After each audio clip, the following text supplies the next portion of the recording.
បាទជំរាបសួរមួយទាំងអស់គ្នាបាទថ្ងៃនេះខាងយើងខ្ញុំមករៀបចំដាក់សង្កសីទៅទៀតហើយបាទដាក់ជូនមួយបាទនៅខាងផ្លូវជាលេខ3បាទគាត់កំងយកទៅផ្លាស់ប្ដូរដំបូលចាស់បាទដំបូលដែលគាត់ប្រើប្រាស់សង្កសីដែកតែយូរឆ្នាំហើយឥឡូវច្រេះធ្លុះទៅគាត់ផ្លាស់ប្ដូរដំបូលថ្មី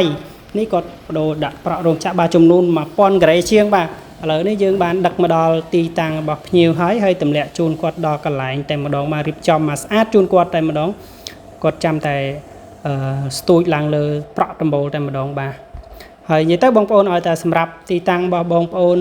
អាចចូលឡានធំបានបាទមិនថាភ្នំពេញឬខេត្តទេខាងយើងខ្ញុំដឹកជញ្ជូនដល់ទីតាំងតែម្ដងបាទដឹកដល់ទីតាំងអតិថិជនគាត់ចាំតែប្រក់គឺ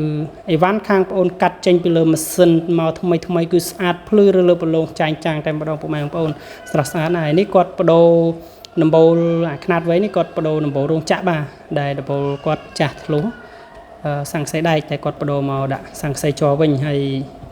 មានខ្នាតផ្សេងទៀតគាត់ប្រក់ដំបូលថ្មីដែលគាត់បានរៀបចំធ្វើឡើងថ្មីហើយពុកម៉ែបងប្អូនអាចកំងបានបាទកម្រាស់វិញល្អបងប្អូនកម្រាស់រហូតដល់ 25C នោះបាទស្មើ2លីកន្លះហើយមុខកាត់វិញសង្កសីនេះមុខកាត់ 1m09 បាទប្រក់កង់ភ្លីហើយសល់ 1m03